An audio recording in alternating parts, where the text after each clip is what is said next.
ايمن حفني عدى المره دي، المزاج بقى عال. وادي العرضيه، نشوف التاني، وادي الراسيه والتاني جول. جول جول جول جول جول.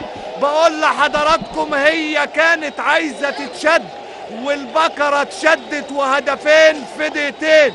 هدفين مؤمن زكريا بضربه راسيه من جديد، واحده على يمين محمد صبحي والتانيه على يسار صبحي.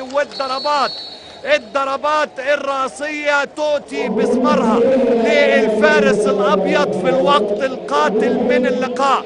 2 لا شيء. مش قلت لحضراتكم في فرق ما بين السرعة والاستعجال يا ولد؟